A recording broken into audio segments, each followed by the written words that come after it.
Hello and welcome into another edition of the PHNX D-Backs podcast right here on PHNX. My name is Derek Montilla, occasionally known as your mayor of PHNX.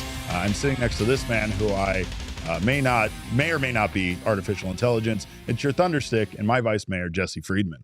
Jesse, you haven't put my voice through the machine yet? Oh, no, that's not. I will refuse to do that. I don't want to know if you're replaceable because then I'll start getting ideas. But as we've talked about, the Diamondbacks, of course, have still a lot of holiday shopping to do when it comes to their free agency season, their off season, everything, all this money that they have to spend.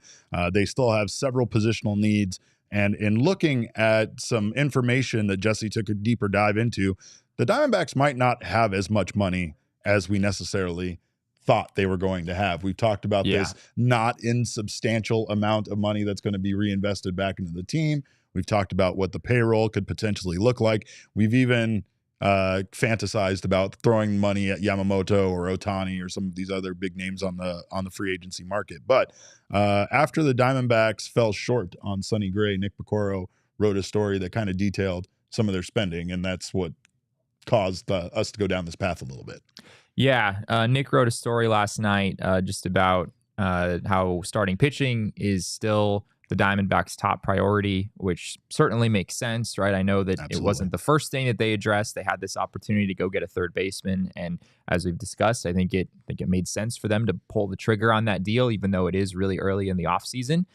Cal Raleigh, by the way, was on Foul Territory, and he was discussing that details, talking about how Gino is the absolute heart and soul of that Mariners team, and that they're going to feel a little bit lost without him. Good vibes only, Derek. Lacking a little sympathy here. I just want to say that that's a good thing. That makes us feel good about this for sure. Yeah, heard nothing but good things about Eugenio Suarez as a person. Obviously a really key part of that Mariners clubhouse. But yeah, getting back to starting pitching and this need that the Diamondbacks have that I do believe is their biggest need, and from what Nick wrote and from what I've heard as well, that's how the D-backs view this as well. Starting pitching is the thing that they need the most this winter. And Nick did say, as you mentioned earlier, that the Diamondbacks did make a run at Sonny Gray.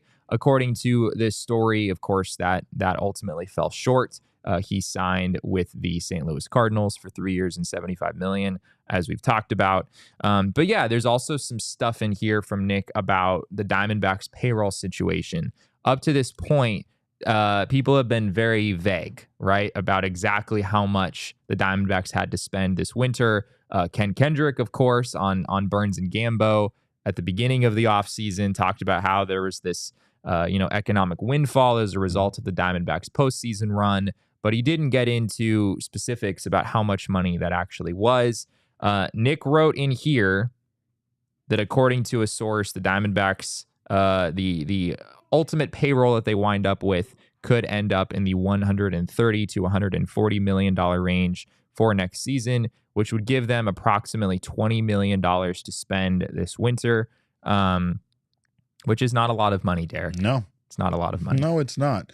Not for the fact that they still have to get, potentially, if you were looking at positional needs, a DH, an outfielder, and that starting pitcher. We take a look at Sonny Gray's contract, and Sonny Gray right there would be essentially too expensive for what he signed for. And that it makes sense as to why the Diamondbacks didn't really pursue him. But, we talked about some candidates yesterday in Seth Lugo and Michael Wacha.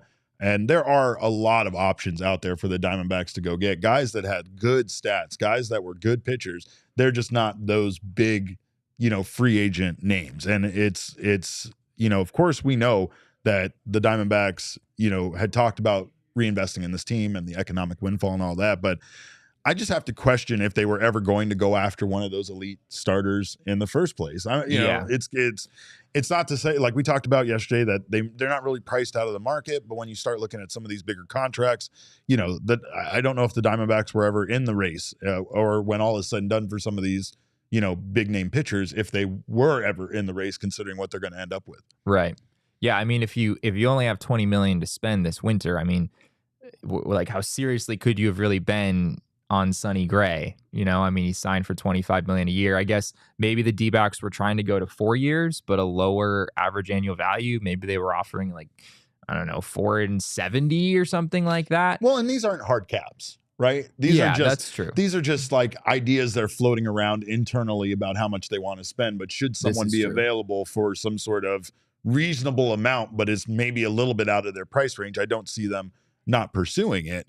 I mean, overall, I know we're going to talk about the Diamondbacks' current payroll, but we're also going to talk about how far they are off from the competitive balance tax threshold.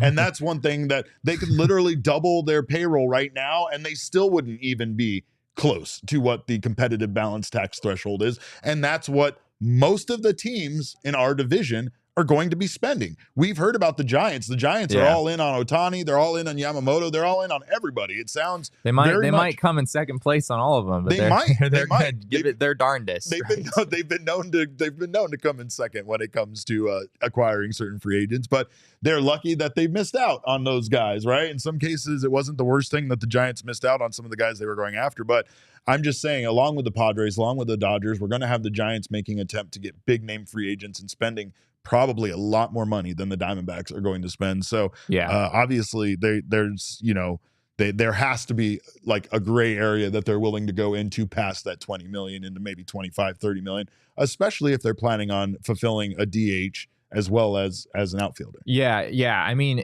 if it is true that the Diamondbacks wind up spending 20 million for the rest of the offseason, and Nick also wrote that, you know, Ken Kendrick has been known to stretch things a little bit coming off of playoff seasons. We saw the payroll uptick in 2012 following the 2011 postseason run. Correct. We saw the same thing in 2018. So, you know, I do think that there's a chance that the Diamondbacks spend north of this number. But if it is, in fact, 20 million, yeah, you got to figure out a way to parse out that 20 million in the way that serves you best. And it certainly is not going to be a Sonny Gray, a Blake Snell, a Yamamoto. Those things just aren't going to be possible. It would have to be someone like what we talked about yesterday with Seth Lugo and Michael Wacha.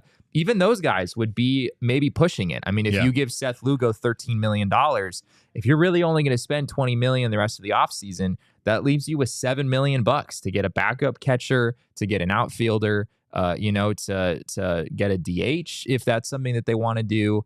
So it's going to be tough. Yeah. I mean, and I know we talked about this the other day, but it sounds like the trade market might be a way that the Diamondbacks they might really have to lean into that, because you're not going to fill all of these needs with $20 million in free agency. Ryan's asking about D-Bucks, by the way, which I'm very excited. We haven't talked about D-Bucks in a long time. So we might be calling them Diamond Bucks now. Diamond Bucks sounds pretty cool too. I'm on board with that as well. I hate Diamond Bucks. Oh, Diamond Bucks. That's fantastic. That sounds like, and I'm gonna really stray out of Jesse's realm of knowledge here. It sounds like some sort of team the Young Bucks would form with somebody else in pro wrestling. That's for one guy out there and one guy only watching this. But when we talk about the Diamondbacks' current payroll in 2023, there's some interesting things. Obviously, we're going to talk about you've added some estimated payroll in there. You've obviously added Suarez is in there, but as they're constructed right now, Madison Bumgarner and Mark Melancon are two retained salaries for next year. Madison Bumgarner making $14 million next year, Melancon $2 million, and right now, the way things are, that's nearly 20% of their payroll for 2024. The reason, if you're just looking at like the opening day payroll number, I mean, obviously it's going to go down once they add some, and it's going to be more like, probably closer to 10% rather than 20%. But still, that is a significant amount of money that the Diamondbacks have in retained salaries next year. Obviously, Mad Bum being the big part of that those are going to be gone, and that's something the Diamondbacks, once again, this kind of reminds me of the Dave Stewart years where Mike Hazen took over and he kind of had to do some maneuvering to get out of some of the spending that the Diamondbacks had done. That's what, is going on, I think, this season. And I wouldn't be surprised to see the Diamondbacks, hold off on maybe getting that, undoing that big free agent spending, maybe until the following year, maybe until the offseason of 2024, just due to that. I mean, they're right now, if they are planning on going through with this $20 million plan, like you said, that doesn't leave a lot of money. So, but let's take a look at their current payroll right now, because this will kind of illustrate where the Diamondbacks are at right now. Yeah. So first of all, the Mark Melancon money is just his buyout. Correct. They're not paying him to pitch this year. But there was an option. So the D-backs are still on the hook for that $2 million buyout, as you said. But yeah, this is just a breakdown of where things stand today. The Diamondbacks have $64 million worth of players who are under contract. That does include Bumgarner, as well as Mark Melancon. And it also includes the guys that you would expect it to, right? Merrill Kelly is under contract. Ketel Marte is under contract. These are guys who are not subject to arbitration this winter. We already know exactly how much money they are going to make. Ketel Marte, outside of Madison Bumgarner, is their highest paid player, and he is only making $13.6 million next year. You got to give credit where credit is due to this Diamondbacks team, and how they were able, and again, I mean, it's about quality. It's about the time that they sign some of these guys, but that's the reason right now this payroll is the way it is, because in 3 years and 5 years, you're not going to see Ketel Marte and Zach Gallen making sub $15 million, most likely.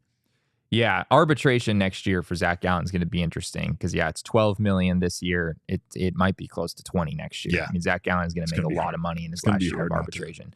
But yes, so ARB eligible players, we've got $34.6 million there. God, can we just extend Gallen before we have to do an arbitration meeting with him? Because that's just gonna be an unfortunate, terrible experience. They might be able to agree on a number. You don't have to go to an arbitration hearing necessarily if you can agree on a number. Please, let's not do that.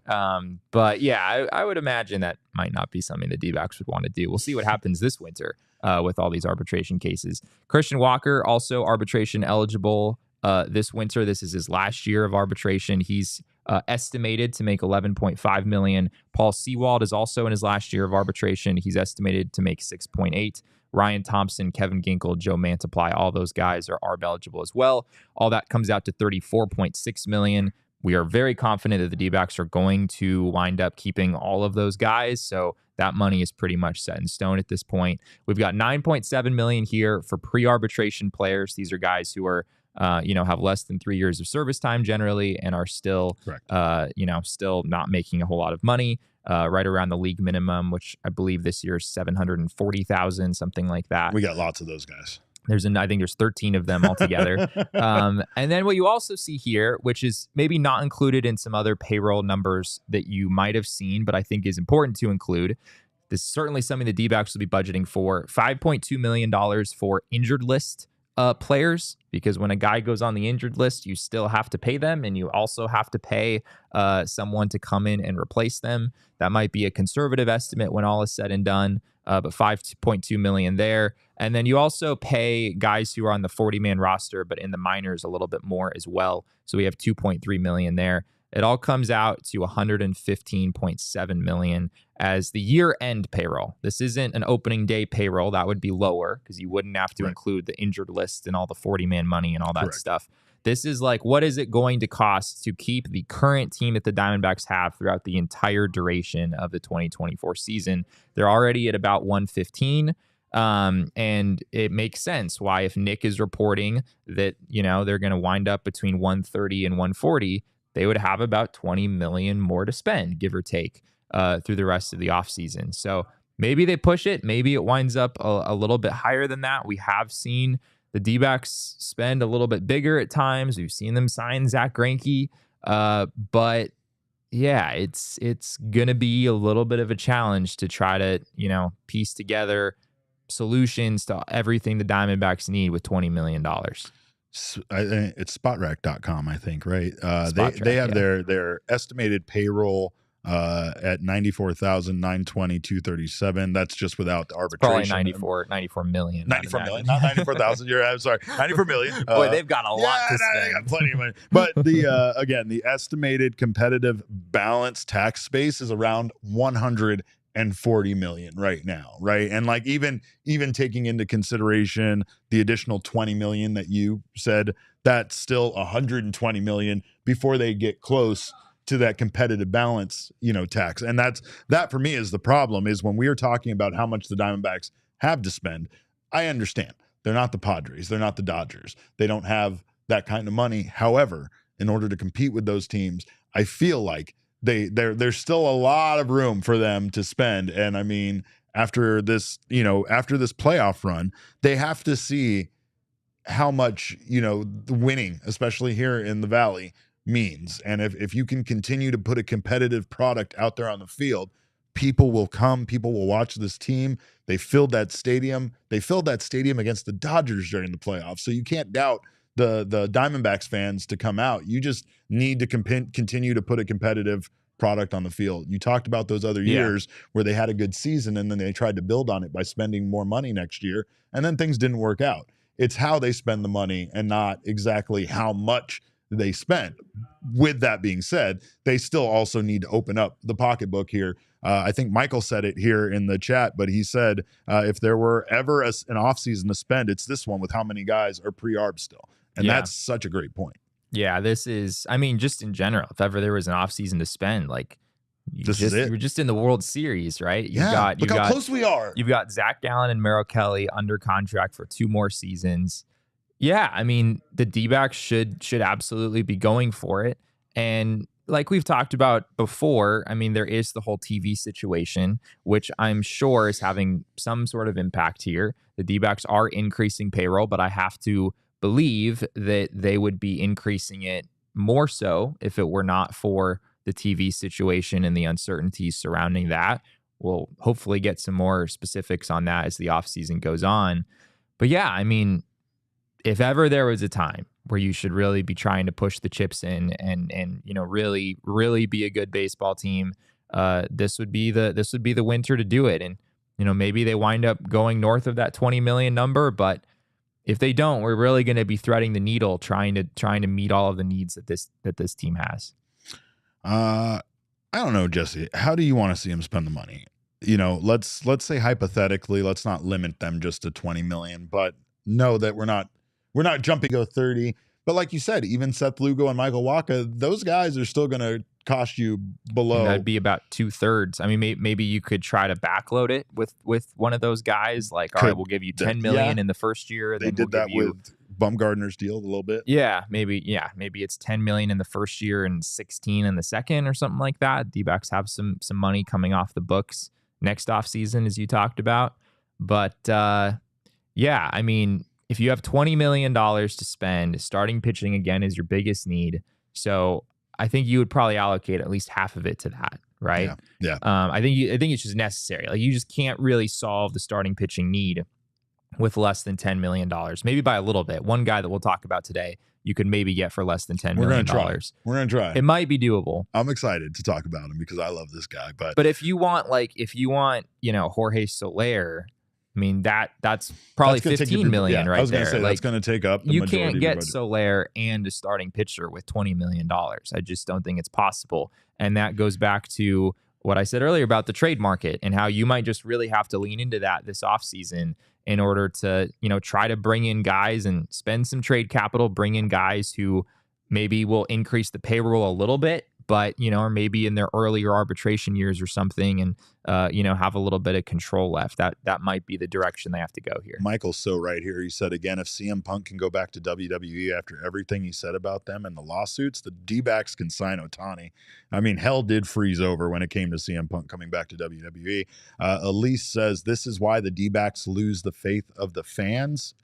And then she goes on to say, of the Fairweather fans in Phoenix, I mean, and that is true. I mean, that's one thing that, and I don't know. I still am of the mindset that there's a lot of cities that get a lot of flack, including Phoenix, about being Fairweather fans. But really, at the end of the day, we haven't had a lot to root for at times here for all of our sporting teams, and it's understandable when some people just don't want to invest their emotions in a team like that. Last year's team, let's be honest, especially once July came around, was on the brink of just going completely off the rails, breaking our hearts, and ending it like so many Diamondback seasons have ended before. And instead, it took the wild, ridiculously fun turn that we got. And, at this point, that's something incredible to build on.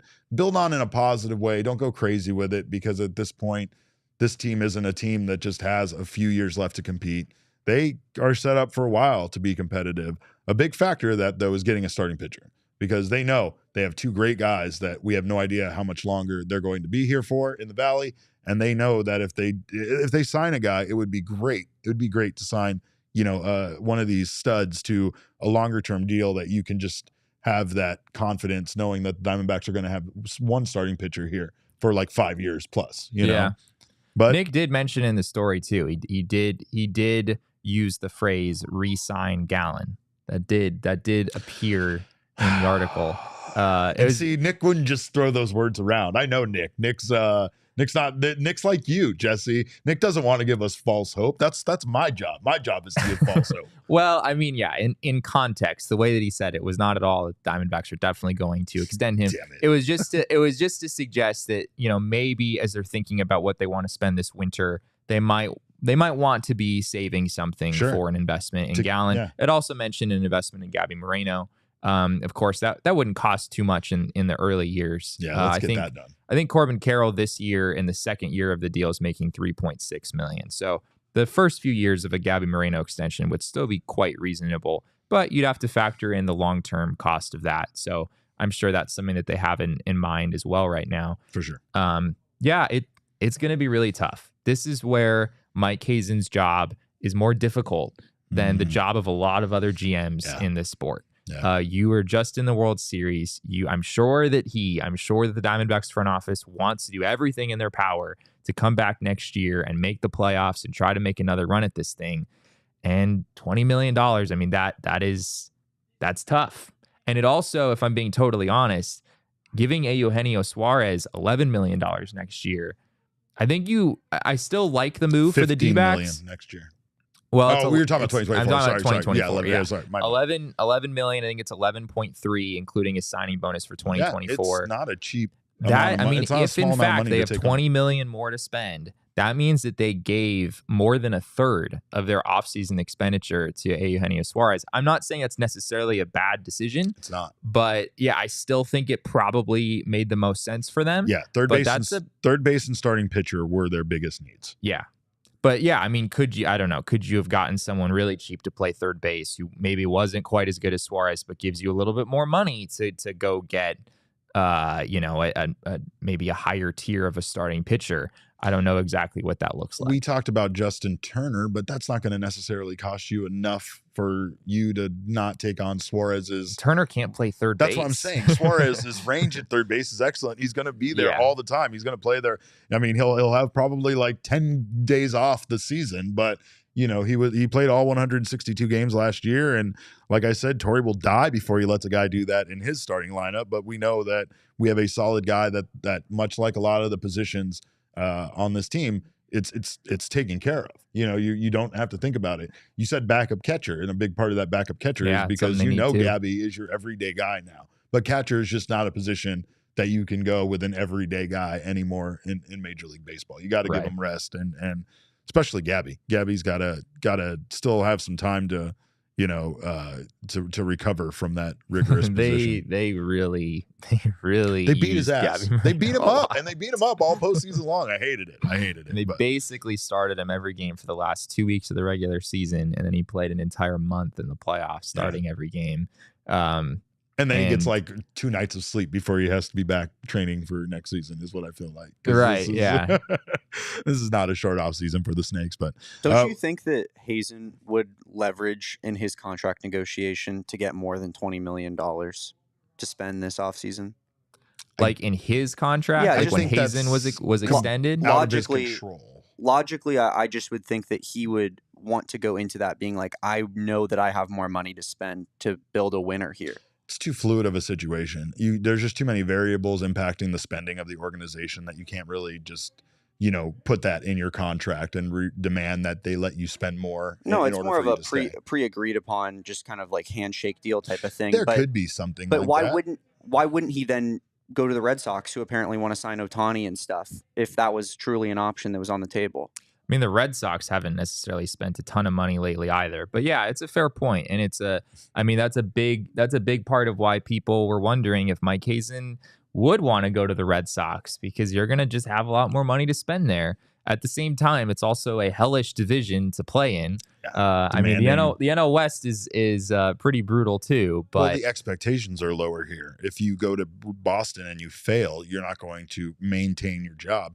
You could fail here and people still won't pin it on you as the GM. He's done an excellent job in the maneuvers. And he hasn't failed here. He's done nothing but kind of pretty. Yeah, I mean, there have been mistakes, but overall, it's been pretty good for Mike. I think the key factor here is if he moves to Boston, then he has to put up his Christmas lights himself. That's a great point. Am I right? That's what it came down to. Torrey's flying to Boston. Do you know the amount of stress that I am under right now because I haven't put my Christmas lights up yet, and there are several houses in my neighborhood fully decorated? I'm feeling that stress, that pressure that Torrey described of playing in the World Series, and on the side constantly thinking about, whether he was going to go with like color change lights this year and blow ups, or if he was going to go with more of a traditional cardboard cutout of cartoon characters that he was going to paint himself. There's not a lot of time to paint those characters, you guys. Did you seriously think Torrey wouldn't fly to Boston to put up the Christmas lights? No, I think Torrey absolutely would fly anywhere in the world Mike Hazen is at. He made a commitment for life. Torrey's going to be going up in a walker, and there's going to be discussions about Torrey, having to rent a cherry picker to take himself up to the roof and put the lights up on the house when he's too old to climb it. Isn't putting up lights in like a cold Northeast city, like that has to be awful? Oh, it's terrible. That just has to be terrible. And the danger has to be exponentially higher. And people just aren't getting as much enjoyment out of it. Yeah, because I'm not walking around in your neighborhood. In Arizona, people are walking around, Yeah. drinking hot cocoa, enjoying Christmas lights. Like, I don't want to walk around when the wind chill is minus 10 degrees. Like, it's hardly even worth putting up Christmas lights if you live over there. Smartest thing you've said the whole show.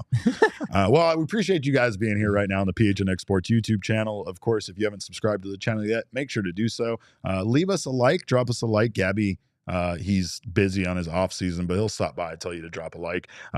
Make sure you sign up for notifications. That way you don't miss when any of our wonderful shows go live. If you're listening on the audio podcasting side, make sure you leave us a review. Also, make sure you're subscribed over there. We appreciate it. Of course, this holiday season, the best gift to get anybody, whether you're a procrastinator or whether you're like me and you actually think about people ahead of time, is still Arizona Lottery Holiday Scratchers. They are the perfect gift because they make last minute shopping easy. They make great stocking stuffers. And of course, they even for the people that you consider in your lives, nobody loves the idea more of maybe winning $500,000 based on your gift. So there's a scratchers for everyone on your list. They start at just $1. And like I said, top prizes are up to $500,000. Go out and buy your holiday scratchers today. I just have to split the one we won the other day with Jesse. You do. We're getting $250 a piece. Jesse didn't understand that you can just take your lottery ticket to any place and they'll give you money for it. Up to $599. Yeah, you can take this is my first lottery ticket experience. Yeah, so he's like, you just take it in and you give it. Yeah, that's it. It's that easy. You take it to any place, wherever you bought it, a Circle K, anywhere that sells lottery tickets. Does it have to be where you bought it? No, it doesn't have to. No, it can be any retailer that sells lottery tickets. It's that easy. You win $50. Just stop at a gas station on your way home. Kind of messed up though. Like, because you could buy it from one place and then you could redeem it somewhere else. It's not their money. It's the state's money. It's Arizona Lottery's money. It's not their money, Jesse. Okay, so the Arizona Lottery is just like reimburses just making them. sure that they'll give it back to that gas station. That gas station keeps all of those tickets. And it's kind of fun because when you ring it up, it plays a little song. When it hits the barcode on the back, it's like, do, do, do, do, do, and then you get your money. So who doesn't want to hear that song during this time of the year? Go get your holiday scratcher tickets now. Of course, baseball is going to be fun, and it's not going to be very expensive next year if you are an Arizona Diamondbacks fans to go watch games, but a great way to get your tickets if you're just looking for individual tickets last minute is with our friends at Game Time. They are the place for last minute ticket deals for a reason. They have some of the lowest tickets you can find. And of course, they are the fastest growing ticketing app in the country for a reason. So do not fret, do not miss out, whether it's concerts, shows, events, sporting events, doesn't matter. Game Time has you covered. Snag the tickets without the stress with Game Time. Download their app, create an account, and use code PHNX for $20 off your first purchase. Terms apply. Again, create an account, redeem code PHNX for $20 off. Download Game Time today. Last minute tickets, lowest price guaranteed. All right. Well, we talked about spending the Arizona Diamondbacks money. So now we're going to go crazy and spend all of it on one guy.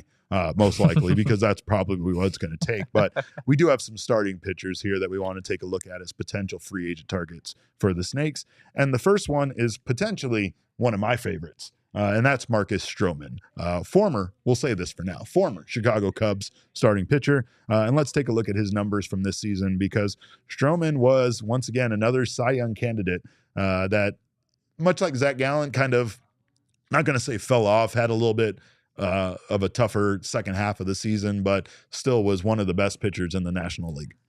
He was fantastic through July 15th. On July 15th, Marcus Stroman looked like he might go win the NL Cy Young. He had a 2.88 ERA. He was 10-6.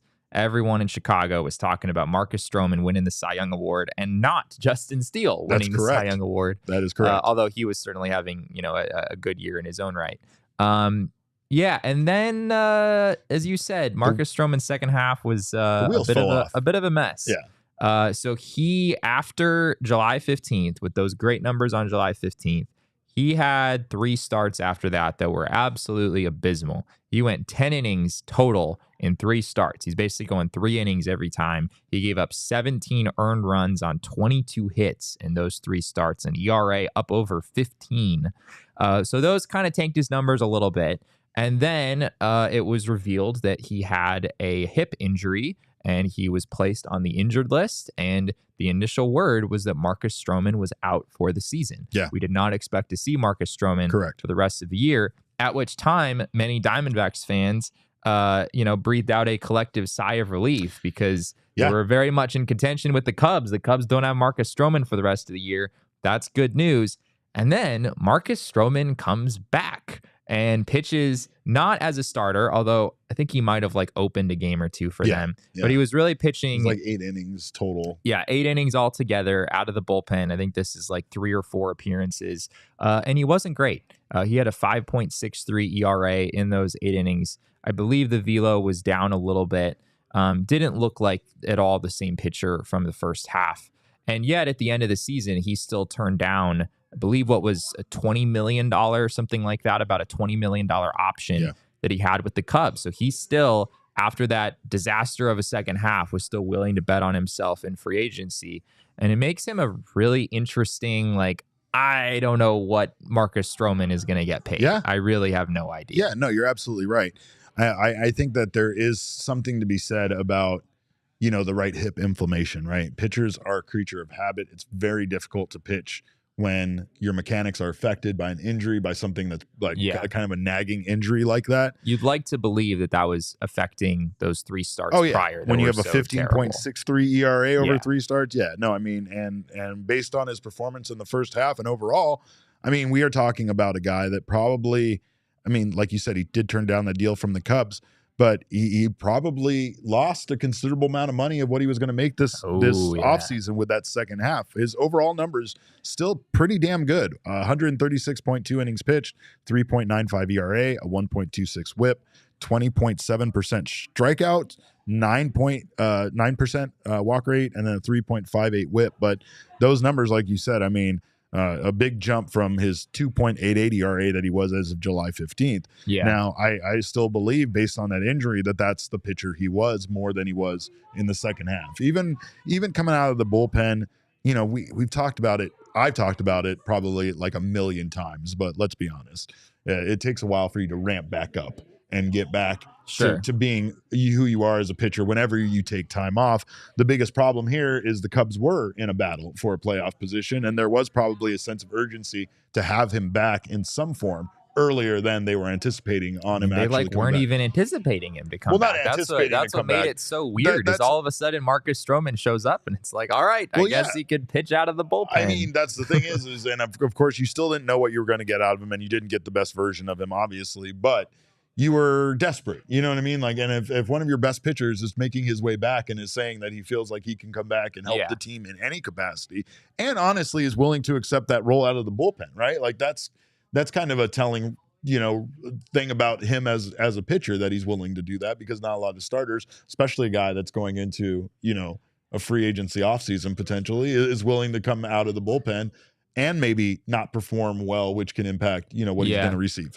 They probably would have had to stretch him out. So I guess logistically, if they wanted to get Marcus Stroman back into some games, the best way was to just have him pitch out of the bullpen. Sure. But a lot of guys could turn that down. Like, that's not something that most not all starting pitchers are going to be willing to accept that kind of role and do that. Like, they're just going to say, well, it is what it is. If I can't get stretched out in time, I'm not going to be back. You probably don't want to give Marcus Stroman like $20 million a year for 3 seasons if you expect him to be a reliever. I don't think anyone expects him to be a reliever moving forward. But there are some big questions about, like, was this all just the injury that happened? Is that why he was so ineffective in the second half of the season?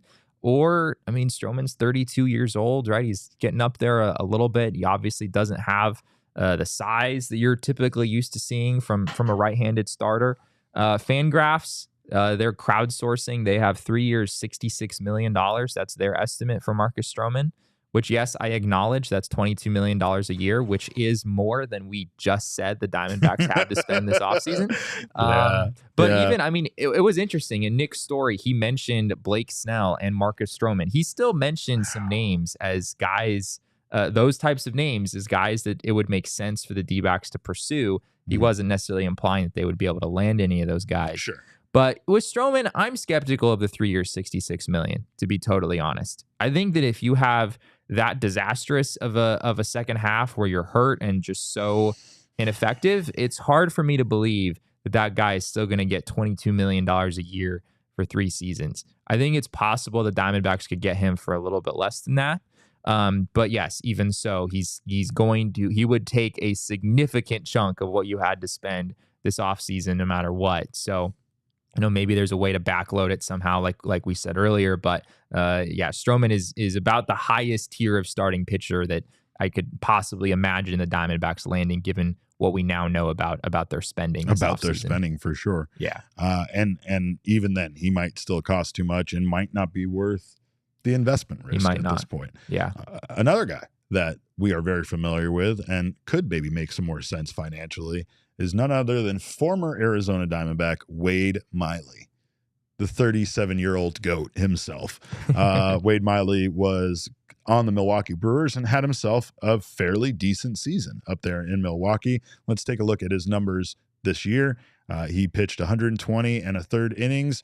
He had a 3.14 ERA with a 1.14 whip, 16.1% strikeout rate, 7.8% walk rate, and a 4.69 FIP, which not great there. Not great. Not great there at the end. But that 3.14 ERA, again, like we talked about yesterday with Seth Lugo, like we talked about with Michael Wacha, these are things that, especially right now, if you're talking about leaving Brandon Pfaadt potentially in the 3rd spot in the rotation, I don't hate out of a 4th or 5th guy in the starting rotation. I just think that the Diamondbacks, if they're going to go after a guy like Wade, they're going to need like 2 Wades, is what I feel like, in order for them to fill out the rotation. Yeah, I think that's a very valid point. Wade Miley is not the most durable guy out there. He threw 37 innings in 2022. He, as you said, threw 120 and a third in 2023. So, yeah, there are some pretty significant durability questions there. You can't sign Wade Miley and expect to get 180 innings or something like that. It's just not realistic. And he had a bunch of injuries last year, too. Yeah, he had time off, at least, for injuries. Nothing major, but just kind of nagging injuries. He didn't miss a ton of time with them, but yeah, he did have a lat injury and an elbow injury. in 2023. So shoulder and elbow. That's not exactly what your the ideal injuries for The a pitcher man's to have. 37 years old. He also had hip discomfort and back discomfort. Yeah, and everything. feet discomfort. I mean, I can speak from that. you have to have just mad respect that Wade Miley has managed to be this effective, this deep. And I mean, he's 37 years old. The fact that he still had a 3.14 ERA in over 120 innings, it's really impressive. He is really good at limiting hard contact still. He was in the 93rd percentile in hard hit rate this season. So that's something that FIP wouldn't take into account. So, maybe that 4.69 is a little bit misleading. But yeah, the peripherals do not at all support Wade Miley continuing forward with like a low 3 ERA. There's just not really enough swing and miss there at this point. So I wouldn't expect him to repeat the season that he had necessarily, but with how much money the Diamondbacks have to spend, Fangraphs has 1 year, $8 million on Wade Miley. That would be really reasonable. That would absolutely fit. Value. Yeah. I'll take that. Michael said, here's the thing, guys. The D-backs don't necessarily need an ace. They just need guys who won't suck. Think of how many starts Davies and Mad Bum got last year. Yes. You're absolutely right. Mad Bum didn't get nearly as many starts as most people would believe. And Zach Davies, four. And Zach Davies was actually was the team ace for at least a week at one point. So in the first turn through the rotation, Zach Davies is better than everyone else. That's right. The rest of the season, not so great for Zach Davies. Not so much. But yeah, you're right. And the Diamondbacks were able to win 84 games with basically Zach Allen and Merrill Kelly doing the majority of the work most of the days. Brandon Pfaadt learning how to become a big leaguer. Where Brandon Pfaadt wasn't good in the regular season. He just wasn't. That's what I mean. I mean, he was sent down. We talked obviously about the Strom conversation when he was down during the All-Star break. That right there just showed where he was at the midpoint of this season. So he was much better in the second half. He had like a low 4 ERA in the second half of the season. But he was still figuring things out and adapting from the minor leagues to the major leagues, and then became just the absolute stud that he became in the postseason, right? And hopefully that carries over to him continuing to perform like that next season. If he is able to do that, then like Michael said, there's your number 3 guy. Again, you're really just looking for a 4 and 5 guy, and that could really be Wade Miley when it comes to especially a 1 year, $8 million deal. So if I told you that the D-backs rotation on opening day is Zach Gallen, Merrill Kelly, we'll put Wade Miley in the 3 spot, Brandon Pfaadt, Tommy Henry. How do you feel about that? I don't feel great. Don't feel great. I hate this episode. I know. I know. It's all dejection. It's all just sadness. So maybe Wade Miley at 5, Brandon Pfaadt at 4, maybe a Seth Lugo at 3. See, but okay, if Lugo's 13 million and Wade Miley's 8 million, I can do math, already Jesse. That's 21 million. All right, I get it. We'll start a GoFundMe. Can you backload a contract with Wade Miley? Just say, all right, we'll pay you 1 million this year, and then we'll pay you deferred $500K every year for 20 years. Yeah. I'd take that if I was Wade. That's the end of my career. I'm gonna get that. $500,000 paycheck on Barry Bonds Day every year. It's gonna be good. It's gonna be good. It's not. I don't think that would be a terrible rotation. It would be better than the rotation that the Diamondbacks had this past season, given the expected improvements from Pfaadt. Tommy Henry missed most of the second half, but was a pretty decent starter for this team. Yeah. Wade Miley had a low 3 ERA this last year. I don't really expect that again, but there'd be a lot more stability there than what they had this past season. But yeah, I mean, in a 7-game postseason series, do you feel great about Wade Miley and Brandon Pfaadt? And it's still not an ideal situation. We have disappointed known baseball GM Elise. She says, I also hate this episode, Damon. Sorry, I thought you would love it. Like, we tailored it for you. We thought we were going to talk numbers and business, and we thought you would be all about it, Elise. I'm sitting here just totally dejected because all I can think about is how we just went to the World Series and we're talking about the same topics that Patrick Lyons at DNVR Rockies is talking about right now. Like Wade Miley? Wade Miley on a 1-year deal, kind of round out the middle of the rotation. We went to the World Series. Yeah, that means we're a good team and we're fairly complete. They just need a couple more pieces. That's how they see it. No, I'm with you. There's a lot of money floating around. Let's spend some money. The $20 million thing is also not gospel. This is just what Nick sort of suspected. It's not like the D-backs spend $30 million. I wouldn't be like, I would be surprised, but I wouldn't be like so incredibly shocked. This is a situation. It would be shocking if it was in one guy. If they spent like $25 million a year on one player at this point, then that would be shocking. But that would be shocking. If they spent $40 million total or $35 million total, anything below $40 million, more, I wouldn't be surprised. I really wouldn't, because again, that's that effort to reach out. If the deal is right and they can make that deal, I think that that money is going to be available to them. Again, we're talking about a team that is literally spending half of what the competitive balance threshold is. They can find some money somewhere. They can scramble. That's what I'm saying. I'm with you. We need to find some money somewhere. Unfortunately, Derek, I'm not sure that the current competitive balance threshold has a whole lot of sway in how much money. God damn it, Jesse! No, yes, it should. It should. It's the ceiling. I'm not sure that is the ceiling, and we should be aiming for at least 3 feet under the ceiling. That's what we should be aiming for. But I think it's 237 million is the threshold. Technically, the Diamondbacks' competitive balance payroll is 128 million, so they're about 108 million dollars shy. Did you already say that? Is that the number you gave earlier? I said they were almost halfway there, or they still had halfway. So they're a little bit more than halfway there. Yeah. So that doesn't that make you feel better, Derek? No, it still fucking doesn't. Not at all. Not at all. Stop defending it. But we can take that money that they have now. Let's take that $20 million. We take it to Gila River Resorts and Casinos. We'll turn it into $80 million before we know it. Right? Then we'll add another $100 million on top of that. That is the clear solution. Right. We're going to talk about FTX taking people's money and spending it elsewhere and getting themselves in the hot water. So why not? Let's do that with the Diamondbacks money. But it is a great place for you to take your money to and have some fun. You can make some money. You can also have yourself a wonderful weekend, night out, staycation, whatever you're looking for at Gila River Resorts and Casinos. No one does it better. They offer an authentic and immersive experience. You'll be limousine riding, jet flying, wheeling and dealing, kiss stealing, son of a gun over at Gila River Resorts and Casinos. They have their state-of-the-art gaming floor that has it all, with over 800 slot machines, including all hail the Lotus, by the way. You can check out their 15 blackjack tables and live gaming tables, as well as Arizona's largest casino sportsbook. They also have a bunch of fine dining options and more. We were hanging out and playing their what was it? It was their Top Golf game that they have there, where you can go up and you can hit balls and see how far they go. But this maniac Damon over here, he was pitching. They had a pitching game on there where you could throw baseballs and stuff. All sorts of fun. Top Golf Swing Suite. Top Golf Swing Suite. Thank you for that. That was what it was. So belly on up and let Gila River Resorts and Casinos show you what next level is all about. You do you at Gila River Resorts and Casinos. Visit play@gila.com for more details. And again, if you guys are a diehard already, we appreciate you being a diehard. If you aren't, grab yourself a diehard membership this holiday season. Gift yourself, treat yourself this holiday season. Grab one for yourself, grab one for a friend or a loved one. Of course, you'll get access to Jesse's newsletter.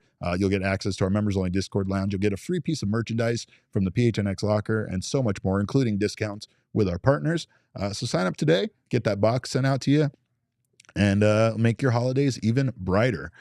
Speaking of things being brighter, the spotlight on the FTX scandal is a little bit brighter, and it's brighter on the MLB because now Major League Baseball is part of a class action lawsuit due to their partnership with the cryptocurrency trading company. Now, I know some of you, much like Jesse, he doesn't care about cryptocurrency, and he doesn't even understand what most of this stuff even has to do with. Because you're gonna have to explain this to me like I'm five again. It's not FIP. It's not ERA plus. It's not any kind of expected stats. I need a baseball analytics analogy I know. for me to understand. All right. Well, I'll try to explain it to you like you're five. But if you may remember, MLB entered a partnership deal with FTX, and part of that, put the logo on umpires, right? That's the partnership deal. So basically, the partnership deal involved them putting, as a lot of people remember, the FTX logo on umpires. Fairly big, in fact. The FTX logo was on their backs. They like a giant logo, like on their big as the Avnet patch. Bigger than the Avnet patch. Didn't take over the world, but they did enter that deal with the company, which was kind of wild to me. Right? It's wild to me, the idea of advertising on an official.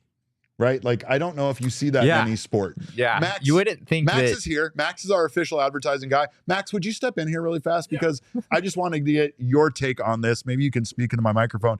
You watch a lot of like football, and I say that the proper way because we're talking about soccer, right? Very fancy. Yeah, there's a lot of advertising going on in that space, in that world. But is there ever, do you ever see any advertising on officials in any other sport? I was gonna say the only other time you really see it is some soccer teams. They do like EA, like FIFA, right? So Okay. they put like when it was EA sponsoring FIFA, like the video game. Yeah. They had it on there. That was really the only other time, other than FTX and MLB officials. I don't like it.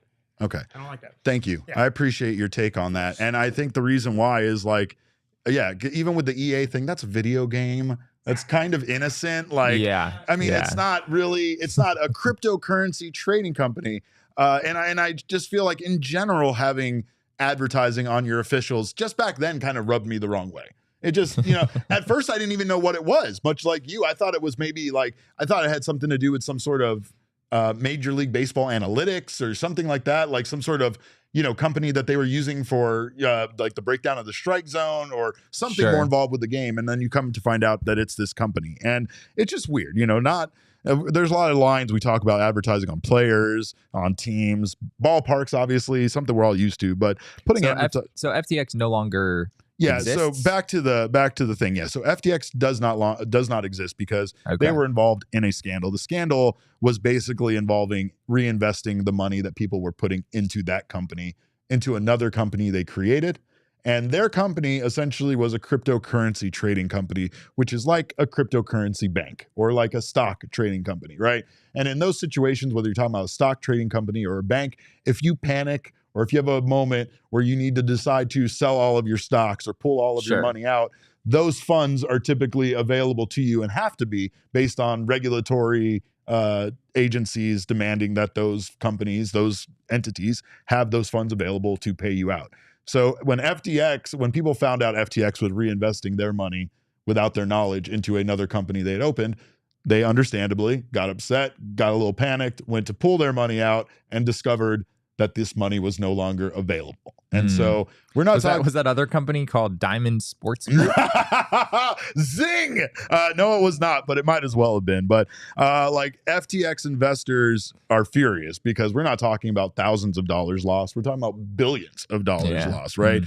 This is $11 billion fraud case now when it comes to FTX. And like you said, imagine what the Diamondbacks could do with $11 billion. Billion with a B. Billion with a B. Like, just remember like how crazy it is that the million versus billion things when it comes to seconds, right? Let me find it because it's wild to me. 1 million seconds is 12 days, 1 billion seconds, 31 years. Big difference there between millions and billions. $11 billion essentially fraud case. And like the biggest reason why MLB is being implicated in this class action lawsuit along with Formula One racing is that having those advertisements in MLB legitimized FTX as a company, especially I think when you talk about the fact that they put them on umpires. Right? Like that takes it that extra step beyond just advertising again in the ballpark, like any other company advertises, or, it's not a great look for baseball. Like you've got your umpires walking around with like a totally like, a logo of this company that's just buried in scandals. It's so wild. Right. And I mean, you got to imagine that the fallout is going to cause sport leagues to rethink like dealing with partnerships with any company like this that might be volatile, any kind of cryptocurrency kind of situation, anything, right? Like when you sit there and watch football on Sunday, a lot of the commercials are financial companies in some way, financial investment firms, financial solutions companies, whatever the case may be, stock market stuff. But there is a lot of stuff that's advertised as partners with something like the NFL. And like, again, this, especially when you're doing it at the level of putting those ads on your officials. That's like got to be so embarrassing, but it goes beyond embarrassment. Now they're getting implicated in this lawsuit. Yeah. I mean, my big takeaway here, which is something I don't really often think about, is, putting a patch or whatever on a uniform or any kind of advertisement in the ballpark. it's not just an investment that company is making in Major League Baseball. It's an investment that Major League Baseball is making in that company. Like, you have to make sure that anything that you're partnering up with as an ad partner, that it's reputable, that it's not going to suddenly fall off the face of the planet and have all sorts of issues. And then suddenly you look bad for having signed up with them as an ad partner, right? Something that I've never really thought about before.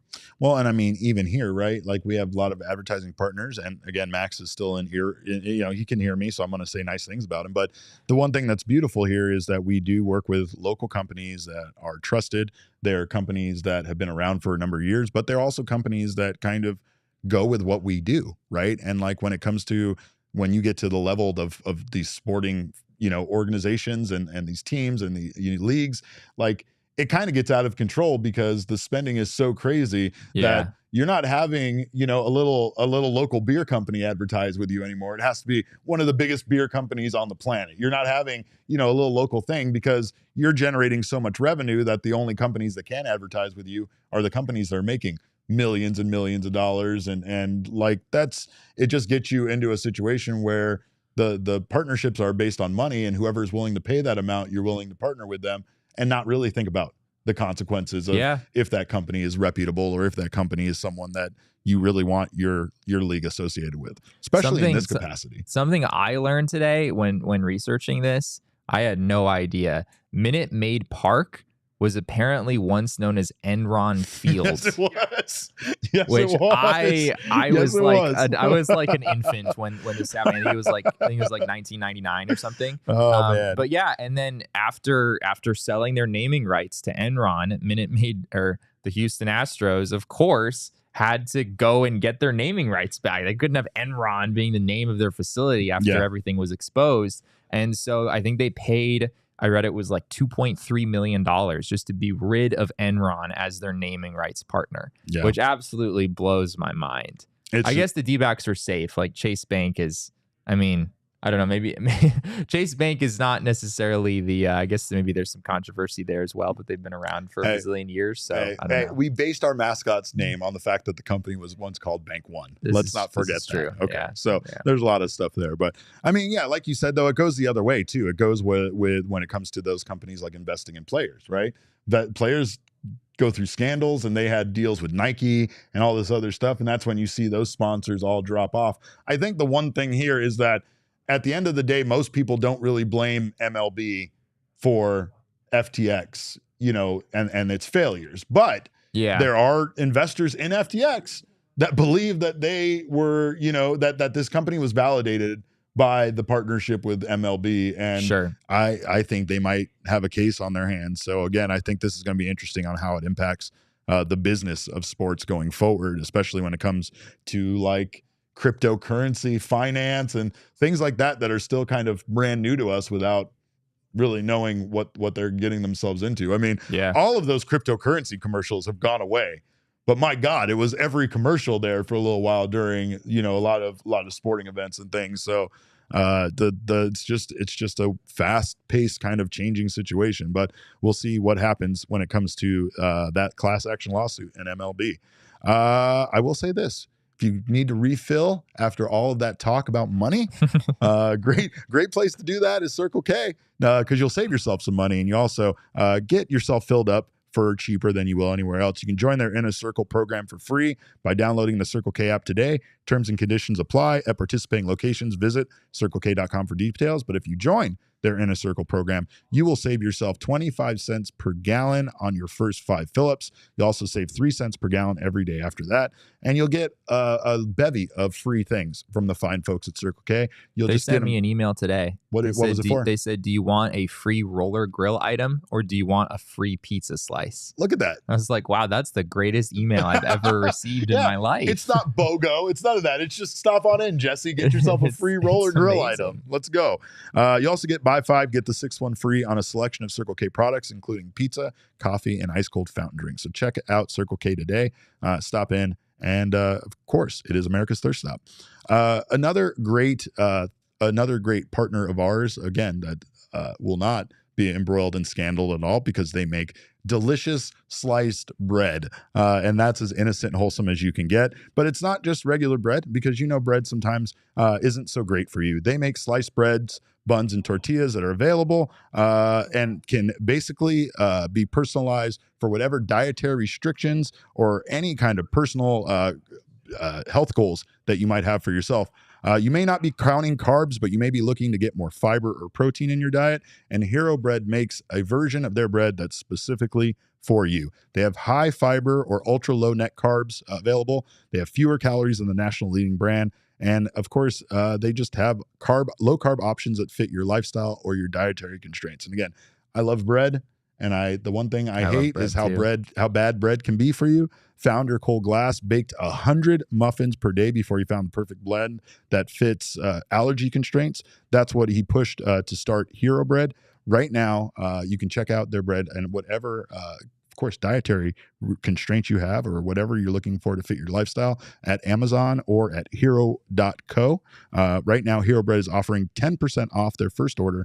Just go to hero.co and use code PHNX to save on Hero Bread today. That's HER.co to save 10% today.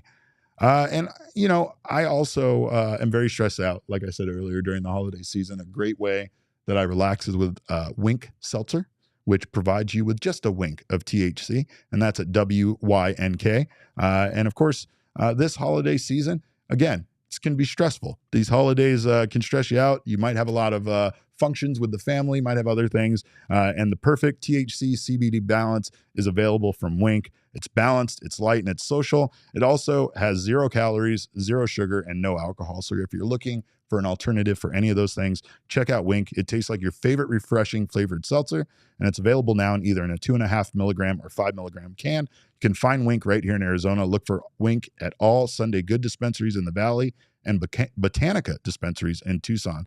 You can also save money online by going to drinkwink, that's WYNK.com, and use promo code PHNX for 20% off. Well, that is all we have for today. But tomorrow's a good day. Tomorrow's a great day. Tomorrow's a great day, because right here in studio, we are going to be joined by Arizona Diamondbacks reliever Kevin Ginkel. The Gink. Let's go! Fire me up! You're going to need to build new brick walls in this office for me to run through, because I'm going to need a lot of them to run through. So, Kevin Ginkel will be here with us in studio tomorrow. Make sure to join us at 1 p.m. for that. I hope it's as excellent as we anticipate it is going to be. In the meantime, you can follow us on Twitter. I'm at cap_caveman with a K. Jesse is at Jesse N. Friedman. Of course, the people's producer, Damon, is at Damon Dog. That's DAWG. We are Damon's Dogs. Bark. You can follow our show at PHNX_DBacks. But of course, all roads do lead to at PHNX_sports on Instagram, Twitter, and Facebook. We appreciate you guys so much for stopping by. We always are thankful for your time. We will see you tomorrow. And until then, remember, kids, baseball is fun, but it's so much more fun when you just let us spend as much money as we want to spend this offseason. We all silly like the mayor.